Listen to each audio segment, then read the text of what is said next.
Joaquin de Moreta versus Broadbeck and others, 1531. Okay, it's your honor.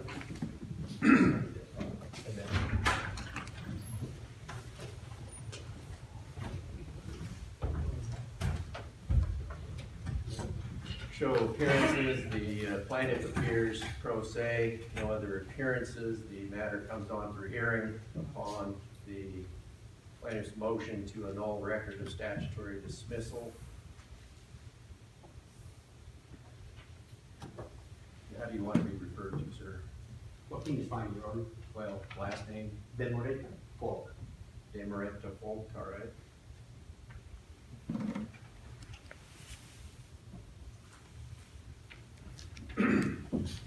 All right, any opening statement you want to make? Yes, your honor. I would like to report the court of record that in the Nebraska statutes, chapter 49, title, common law applicability, so much of the common law is adopted and declared to be law within the state of Nebraska. And I attach for your honor copy. For the statute, may I approach? I'm familiar with it. You can approach if you want, but I'm familiar. Okay. Also, your honor, we have the Nebraska statute, chapter 29, title, criminal procedure. I'm sorry. Could you repeat that? Yes, ma'am. Nebraska statute, chapter 29, title, criminal procedure. Section 29.404, title, complaint, filing, procedure, warrants, issuance. Declares that no complaint shall be filed unless such complaint it is in writing, upon oath, signed by any other claimant or the prosecuting attorney. I copy the statute, Your Honor. I have it in front of me right now, sir. Thank you, Your Honor.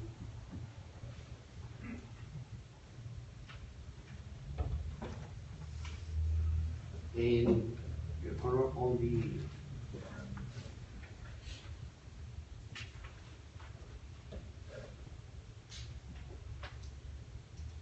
the Nebraska statute, chapter 25, title courts, civil procedure, section 25.101, title garnishment, service upon receipt, forms, notice, hearing.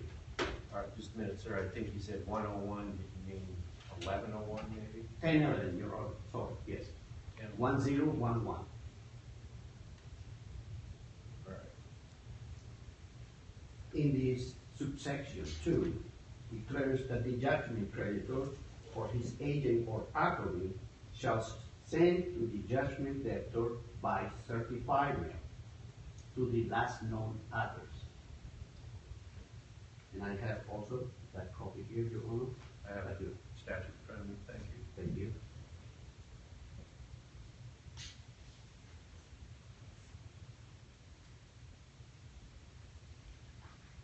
We have also, Your Honor, in the Nebraska State Constitution, Article 4, Section 426, titled Officials to Give Bonds. All officers of the government shall give bonds as may prescribed by law. Bond required of public officers by Constitution may be defined as a contractual obligation that such officer will faithfully discharge the duties of his office. I also have that copy, Your Honor.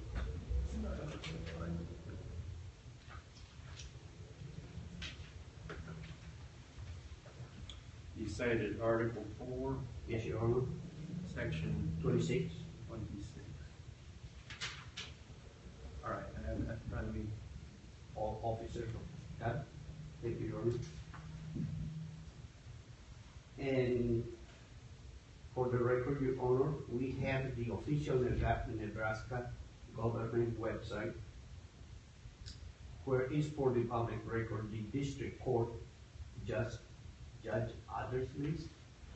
And we have, Your Honor, that your phone number is 402-387-2162.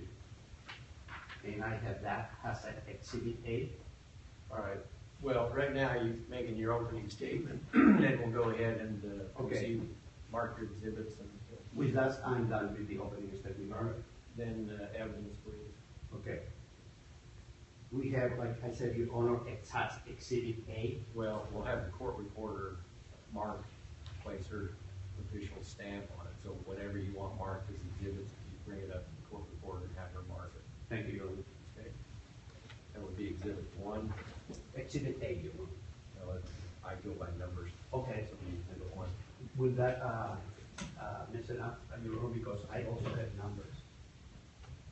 I don't see that it'll mess it up. Okay.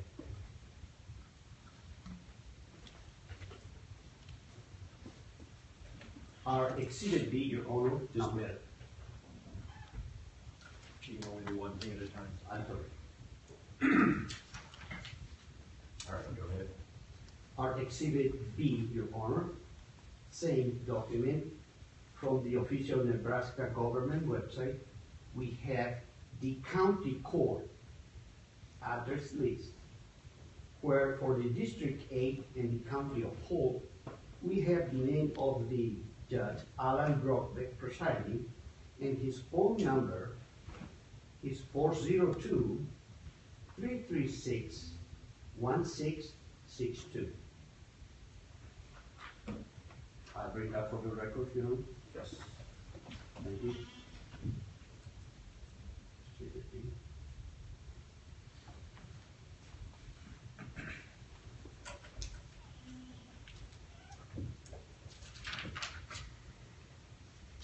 Your Honor, all the documents that we have filed for the record in this honorable court, we came first in order to respond according to the Constitution, to that any person shall have, any claimant shall have the right to redress, to petition the government for redress of grievances. We have received, the victims have received a document from the county court demanding eminent domain was granted without. Stop right there. Do you purport to represent those victims? Those victims asked me to represent them according to the common law. All right, are you a member of the Nebraska Bar Association? I do not, Your Or Honor. have you been admitted to practice in Nebraska courts? I am not required, and I did not request it, Your Honor.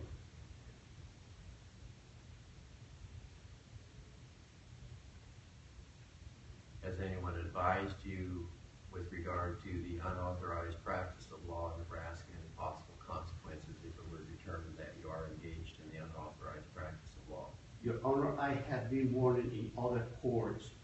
I'm sorry, can you repeat that? In other courts, Your Honor, I have been requested to not to file for redress of grievances because I'm not an authorized lawyer by the Bar Association. And they reported that to the Bar Association to write an order denying me the right to defend by counsel to any victim that requests from the common law and duty to help them to restore for remedy for the crimes that have been committed against them. I can tell you, Honor, that they did not respond. I was waiting for that response because that's unconstitutional. And I believe that after 2 or 3 months without that response, they recognize that this is my right, the constitutional right, to demand as a grand jury administrator to sue, with power to sue, and with power to be sued. I have my property clear, Your Honor, so the parties, the defendants in this case, they could take my property, but the truth is one, they cannot deny it, and they never sue me. I don't necessarily agree that you have the authority to represent other persons in this courtroom. You represent yourself, and I have been proceeding all along that you alone are listed as a plaintiff. And to the extent I am as apprentice, Your Honor. I took the responsibility with my property Well, against the property of the criminals that they took the law by their hands and not respect this superior court. And they believe that the lower court, they can do whatever they want. That's why I came here, Your Honor, because it's a constitutional crime against the Constitution, and this court, this Colorado court, is to discern if there is a crime against the Constitution. well, number one, I need to concern whether you, by Nebraska law, have the authority to represent someone else, and by your own admission, you do not. I have not seen that law, Your Honor. I would like to see it. Okay, well, there are Nebraska State Bar Association regulations that prescribe that if you are going to practice law in Nebraska, you must must receive your license from the state of Nebraska. Your Honor, but the Through Supreme Court. law of the land, Well, the in supremacy says that this Constitution of the United States shall be supreme law of the land. Anything in the Constitution or laws of any state to be contrary, not withstand. Okay, and then we're going to disagree on that point. Okay. All right. Go ahead.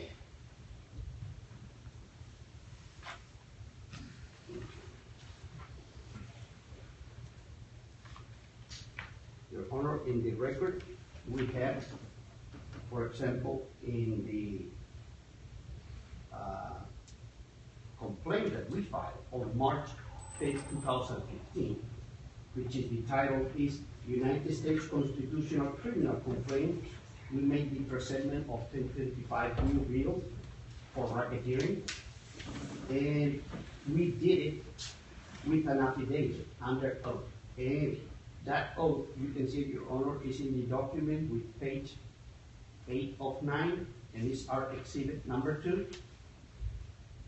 Number 3, I think. In the document is number 2, or over here, yes, Your Honor, is number 3. Thank you.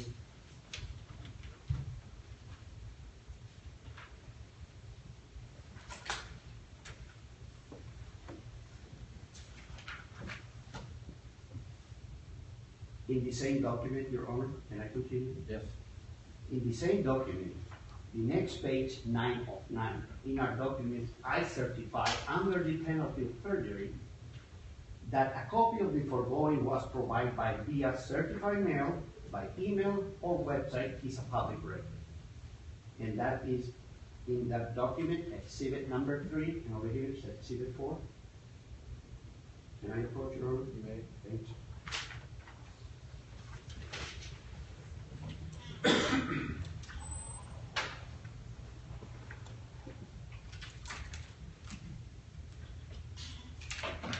Your Honor, in that document that we filed on March the 5th, Your Honor can see that in the exhibit that we just filed, we scratched the name of the county court. The reason is that we went first to the county court to file this complaint because we had received the document from the county court as case number CI-15. I personally went to that court, lower court, and I was not authorized to file that document. And the clerk, Laura, told me that the reason is that she don't know the law and she was not sure that I could file that document. And she need advice from an expert. So I mentioned it to her that I will wait for that expert, and I went 1 hour. Then she came with a man, and that man directed me and asked me if I was a prosecutor lawyer. I said to him no, and then he said, well, you cannot file in this court if you are not a lawyer. She's gonna give you the document where it says that you cannot file. Is that 29404? This is, yes, that's correct, Your Honor. Okay. I asked him for his name, and I took notes to talk about that issue. He said that he was Alan L. Brockman. I said to him that according to his oath, we were not going by the statutes, and we are going by the Constitution, And we said to him that in the First Amendment, Congress shall write no law prohibiting the people to petition in the government for redress of grievances. Then, when he gave me this document, as your honor have now already on the record, here in this document, he by deception denied me my right as a claimant. Sir, just a minute. We're here on the issue of the statutory dismissal, and I don't really care to hear your argument regarding your claims at this point in time. Your Honor, I agree with you, but this is very important because of this. Here says that I have the authority to file as a claimant. What is required from me is what I did. Should be in writing, should be upon oath, it should be signed by myself as a claimant. I did all that, but he denied me what is in the law. Well, aren't you omitting a portion of that statute when you make that argument? I'm telling, I can read it exactly as your honor. I can read probably as well as you. Okay. Aren't there conditions attached to your filing a complaint? Well, so far, what we were arguing, if I was a lawyer, and he denied me as a claimant, we didn't went farther of that. That's why I came here to this honorable court and filed the document. Then, your honor, that's what we are arguing here. I went down and served him personally with that document. Now, today, we are looking for the truth to see if I did serve him or not. He was served personally at that point. And may I attach this document, Your Honor? Exhibit 4 is in the court of records. Maybe now it's Exhibit 5. Okay. Thank you. This is his document that he gave it to me.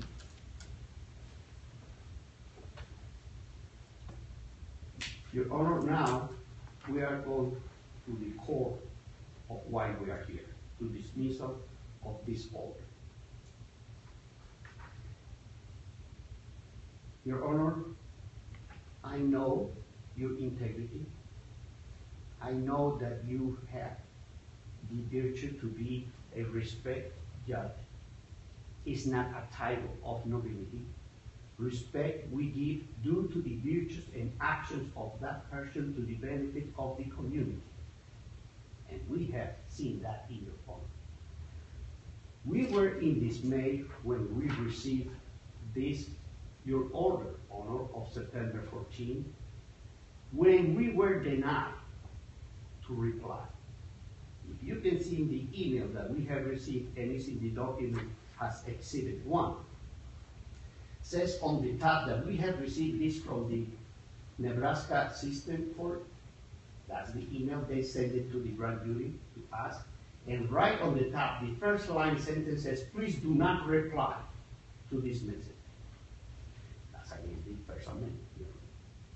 The right to petition for redress of grievances and the right to counterclaim, the right to respond. I know that your honor did not do that. I think that you confuse the mechanism that's used by the Supreme Court to provide notification. They did not prevent you from resisting the statutory dismissal because we're here today. Yes, Your Honor, we are. But I agree with you, Your Honor, that could be normal if there is no malice. But the next sentence says that this comes from the court of system, and we know that this comes from Karen Sperling, and she has been hostile to us and not allow us to file documents. In respect to Your Honor and to Honorable Fred Junior Young, we hope and let her act, because in the future we'll show, like today, her treason against Your Honor and putting Your Honor in the spot against the common law duty, which we never believe. That's why we need due diligence. And the reason that I said that is because she said, please call to the court number at 402-336-1662. The defendant. She's asking us, like this phone was like Your Honor, that is the defendant, Alan Brown. She's directing us to him. And she said, with any questions about this document. You see, Your Honor, what she's trying to do? That is false, that is treason. And she was asking me to talk with Alan Roque, who is a defendant. Where is justice? If I talk to the defendant and he need to resolve the case, Your Honor, he's taking Your Honor authority. He's directing maliciously to the lower court. That is a crime. We feel that this is a big treason against Your Honor. If we read now, Your Honor, the order and the finding, we can see that she maliciously informed Your Honor and give this order to find. I know that Your Honor is busy with thousands of cases. Your Honor don't have time to, Your Honor trusts your employees. You give me not enough credit because I'm the one that reviews the files to determine whether the statutory compliance has been met, and I'm the one that entered that order. Okay, Your Honor, I do know that Your Honor entered that order, but I do know that there are many state courts. For example, this court finds that the case has been pending for more than 6 months. Your Honor, in the Court of Records, we have that this court, we filed it on March 5th, the presentment. Then we filed when they did not respond according to the law, according to the judgment by default. That's why they defaulted and Your Honor wrote right. They never responded. Then we filed on April 15th the judgment by default. So the case, it was not dead. It was not there, only we filed that one motion. We filed many documents very important. For example, the judgment by default on April 15th. On July 8th, we filed the indictment against same judge acting in her lower court, not accepting for redress of grievances. That's why it's against the law and by a strict process of the law. That is the fault, Your Honor. It's not what the grand jury, is not what Your Honor ruled. It's the strict process of the law. The man, if they do not respond in writing, they are in default. They claim that we did not respond. Your Honor, documents refused by them. Way back to 1 year ago from the United States Postal Service. And Your Honor, we did not open the document for Your Honor review as an evidence. Your Honor can open and can see inside what is in the document. This is what he normally does. And Your Honor is aware that in the Nebraska statutes, when he is served more and many times, he is already served. We have here, Your Honor, on these documents here, Exhibits 5, 6, and 7.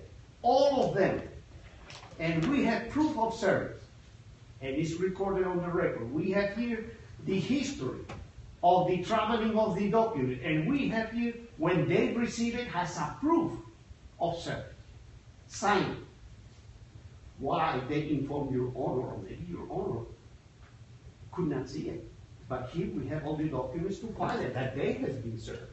For years, Your Honor, here you have starting the first time that we knew that they took the property by RICO, racketeering influence, corrupt organization, help, and by other people in different counties. Your Honor, you can review, you can open the envelope. I can bring it to me that has approved.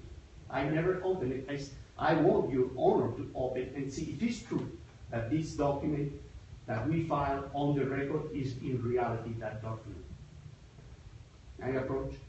I'm not going to do what you asked because you invite me to then become a witness. Okay, no, You I don't want make that. the record that you want to make without me being a part of it. Okay. Evidentiary ruling. Okay, don't open it, Your Honor. It's not my intent. I don't need Your Honor has a witness. I need Your Honor has a judge. And we need many like Your Honor that we don't have. And I pray to our God that He sends us more. It is a great responsibility that Your Honor and I have. And I am thanking God for bringing me here and to meet your honor. Can I approach your honor with all Yes. this? You want that marked, what is that, the certified mail receipts or? This is first the Exhibit 5, the certified receipt. It's the number of that document. When we go to the corporation or the company asking United States Postal Service what happened with that document, they gave us the delivery travel history when we filed it, when we requested, and when it arrived, at the hour that they received it and at the hour that they signed Okay, it. what I'm getting at is that you have a pile of probably 150, 200 pages. Do you want, are those going to be separate exhibits, or can we mark them as one exhibit? I would like to see what your honor considers proper. I have already filed it in the document one. Well- And these are the same documents by each defendant, that each defendant received it, and then I have the proof of delivery, signed by the company that that document, it is a proof that they delivered and they got it.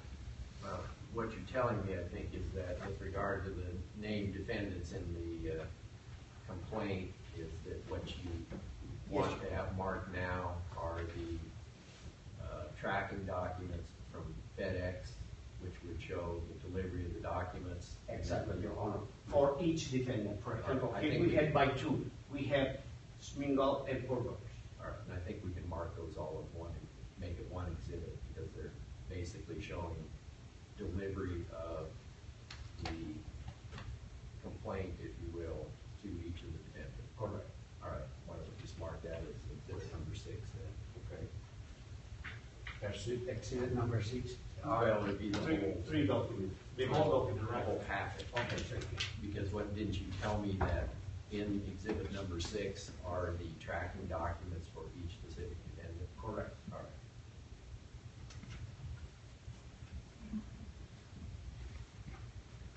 Can I, number 8? Yes.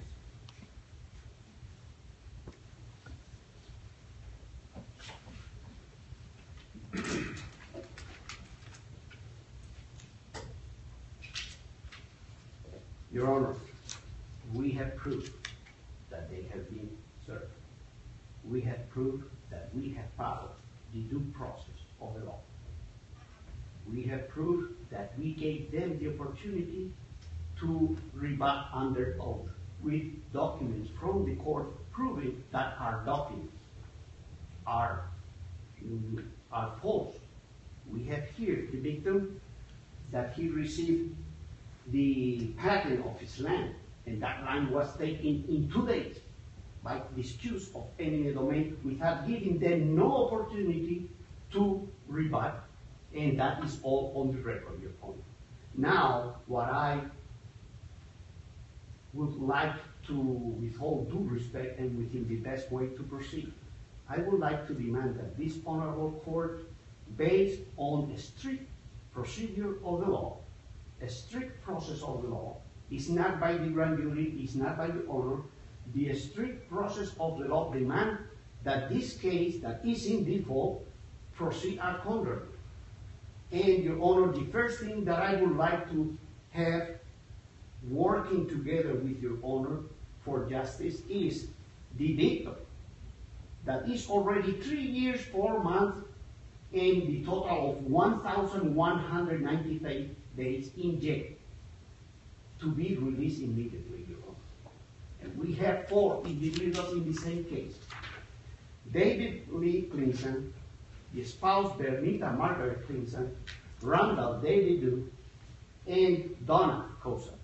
Your honor, the records show that they falsified the will, ownership of that person. That's another crime against the Constitution, Article 1, Section 10. Just a minute, you're losing me, I don't know who. They are all in the record, your honor. If your honor consider proper for another day to review more documents with more time, I saw that this case is so clear that in 10 minutes will be enough to prove that they were served. But I understand that it's many people that the same law firm and the same judge and this de facto judge, your honor, and the same law firm and the same sheriff, they are taking the property by system, same like the Keystone Pipeline. All what they have to do is one person under oath, false oath, like Andrew Craig, in the case of the Keystone Pipeline with Tintin versus Tintin, they filed a document under oath saying that they attached Exhibit A with the value that they offered is a lie. They never did that. Well, I don't care to get into pleadings that are filed in another case. Well, Your Honor, they did it. And we have on the record that we came here thanks to Your Honor on February 27. We have on the record that they, the lawyers, Powers and Pepper, lied to Your Honor right there in front of us, and we have the transcript. Your Honor asked the question, is there any other victim? They knew, they took the property of them, and they lied to Your Honor, saying, no, we don't know nobody. I was present here, Your Honor. Your Honor granted me the grace to be here and witness that lie to Your Honor, and we have it recorded under oath by this court that Your Honor gave us that document in the conference call. All right, we kind of got off track there. You were Yeah. talking about, I want Your Honor that if Your Honor where are consider, they, they keep moving them. They are who is they? the victims. No, you said they keep moving them. We have private prison and run by private individuals, and when they see that we show them the truth, they send them to another All right, prison. they're not in custody by virtue of any order that I've entered. No, Your Honor, they are not. But I would like to take the individuals, the de facto criminals that put them in jail, that they are now claiming in this court that they have the right for eminent domain. Okay, I think that's another matter, another time. It's not an issue. Okay, for Your Honor, this time. do you consider, Your Honor, for me proper to come over and file a motion to discern what we can do with the victims? That's my first concern. Well, and my first concern is jurisdiction, and I doubt that I have jurisdiction to enter any orders binding upon any court that may have entered any orders that resulted in their incarceration. Okay? Then, in Your Honor, I don't know the process. I don't know the process. I was told when I went by the order of the grand jury to the facility, they told me the only way that they will be released is by order of the judge. And that would be probably the judge who originally entered the order that resulted in their incarceration. And that judge is a de facto judge, Your Honor. He did it to take the property, so now we need to discern. Your Honor should, I don't know, find out, and we can, I really, what Your Honor find, I do trust. And I would like to see the route that we can do it, because precisely the judge is the one who took the property. And then that bring us to a special case. How can we release the individual that the judge took his land? And I believe that very few, Your Honor, have the credibility that Your Honor has. I have been denied even to file. And this court is honorable by allowing me to enlist and follow the due process of law. So, yes, Your Honor, is difficult. It's not easy. But Your Honor and I, we are here, and we have been chosen by our Lord, Your Honor, to be a judge, and I, as a grand jury administrator, we have the duty, Your Honor, to stop the riots in Ferguson, that the people, when they don't see justice, they take the guns and shoot the police at the head. And innocent police are dying. And Your Honor, it's my duty, civic duty, moral duty, to do my best to stop that, providing justice for all. And I know that Your Honor is in the same mission. It's not easy. It's not easy. And I pray to God to give us the graces so we can resolve the problem, not for us only, Your Honor, to secure the blessings of liberty for our posterity.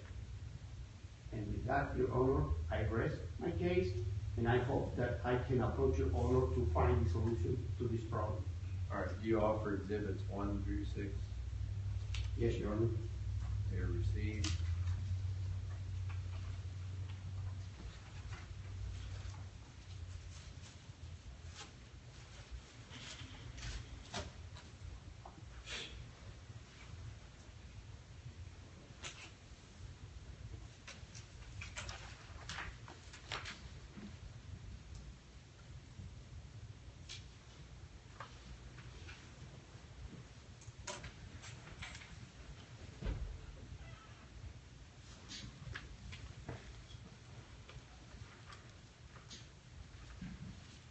All right, you had the court reporter mark something else, what was that? I'm sorry? You had the court reporter mark something else, what is that? Just that. Well, I was to mark this a document for, The two pieces of paper you just handed here, what were those? those are the documents that we filed in this motion, Your Honor. And in the wherefore, we are asking for the release of these victims that are in jail for 3 years, 4 months, the total of 1,195 days. I don't have the picture of Donna.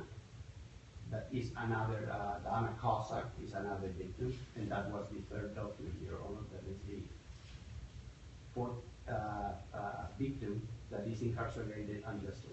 All right, you offering 7 and 8 then? Yes, Your Honor. They're received. Thank you. All right. Anything further? No, Your Honor. All right.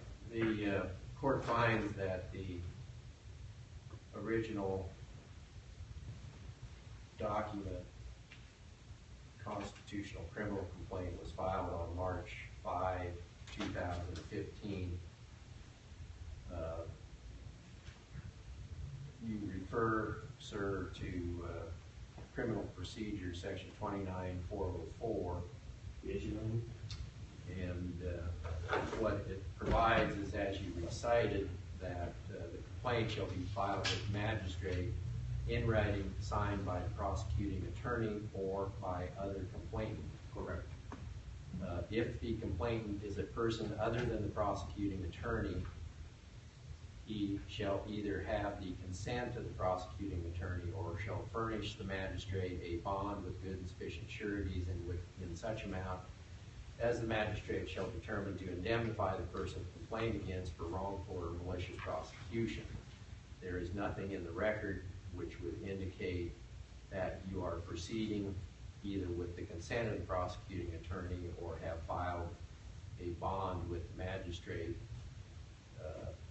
to indemnify persons complained against for wrongful or malicious prosecution. So there's been no statutory compliance with section 29404, which may, and I say may, not will or does, may allow you to prosecute in your own name.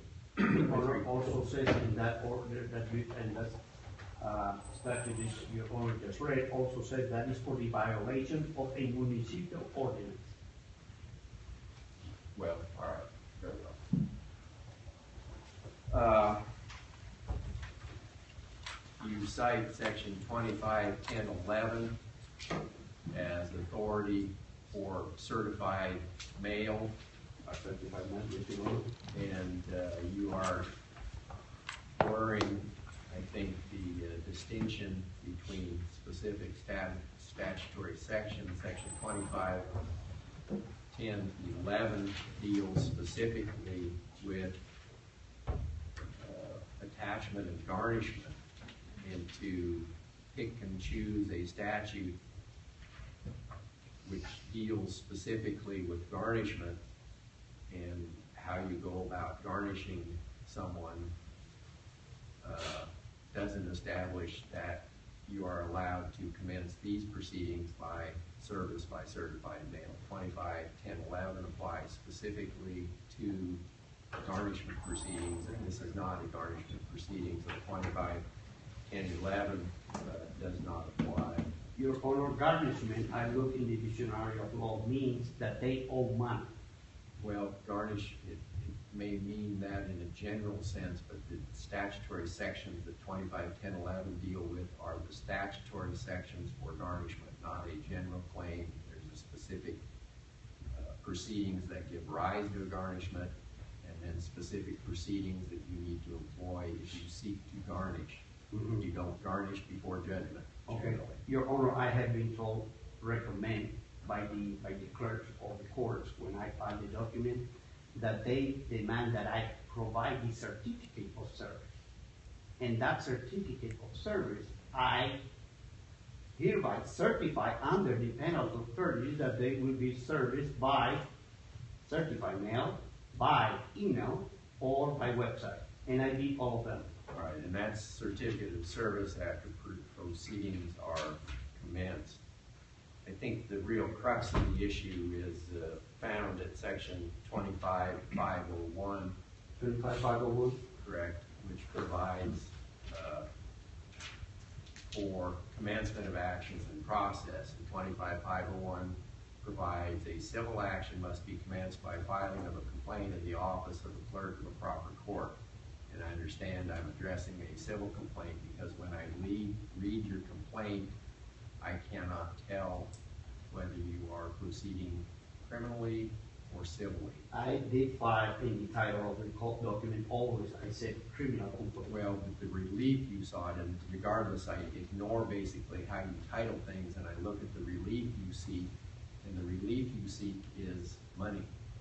Well, Your Honor, Just a according minute. go ahead. The relief you seek is money, which tells me that we are in a civil proceeding.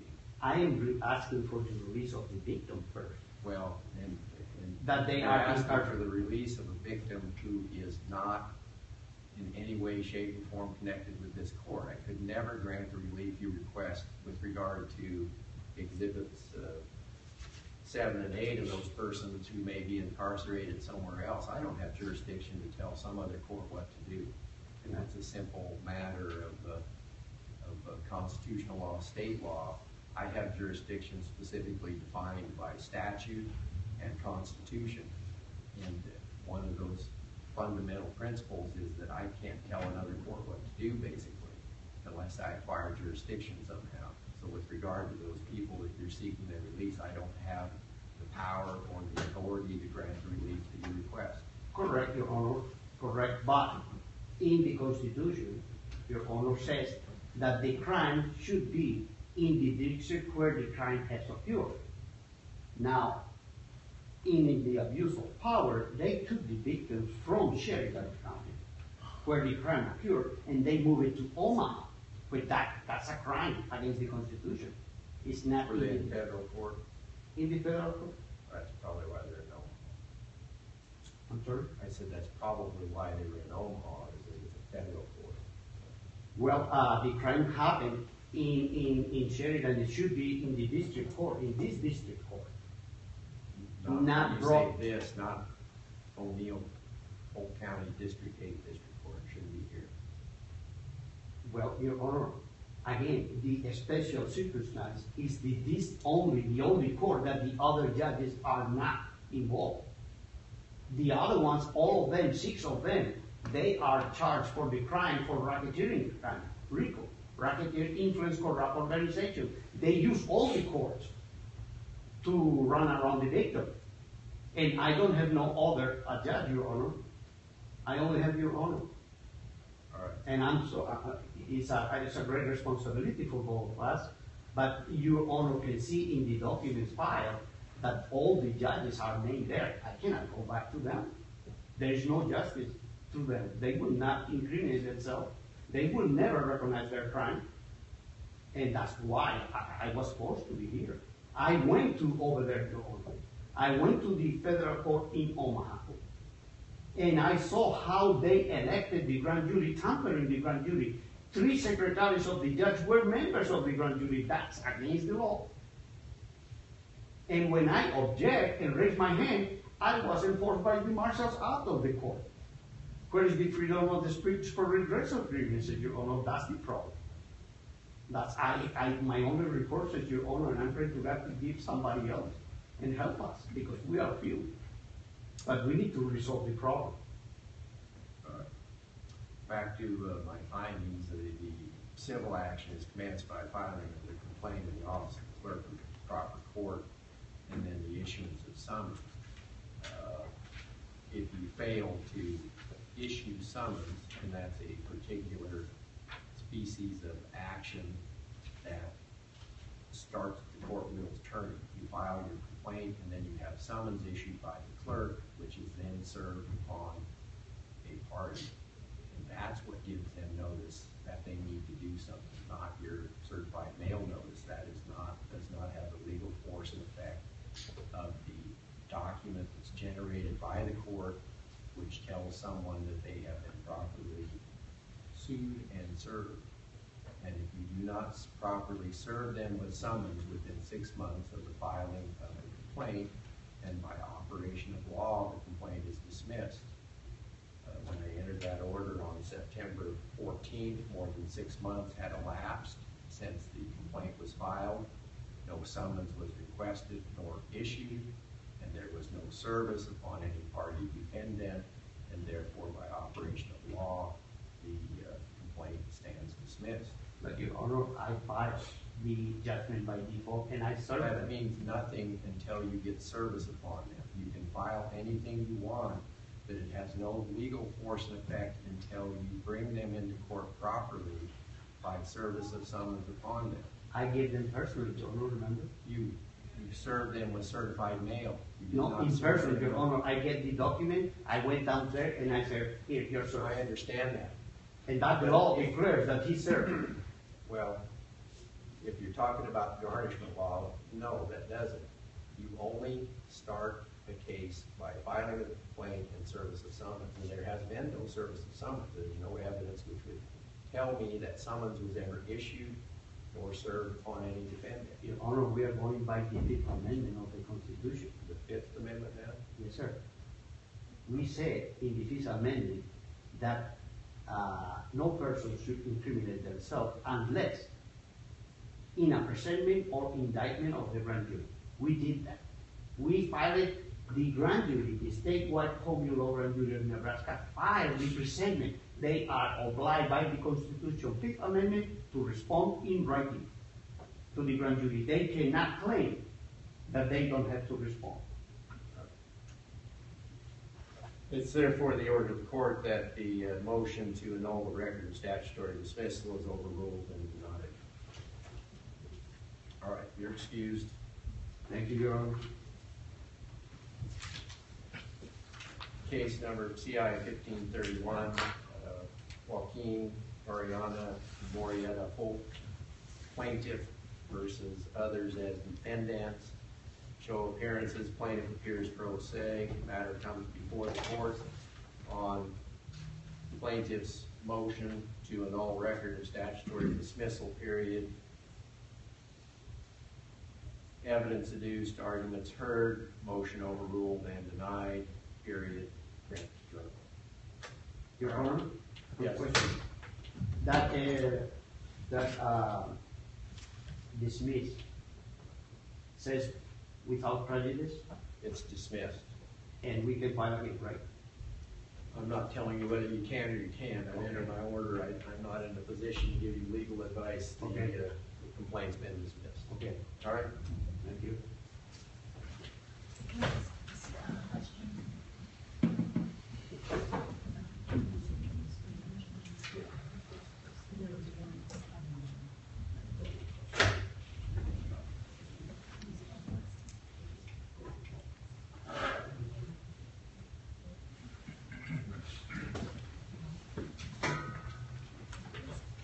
All right, Larson versus Larson, 1560.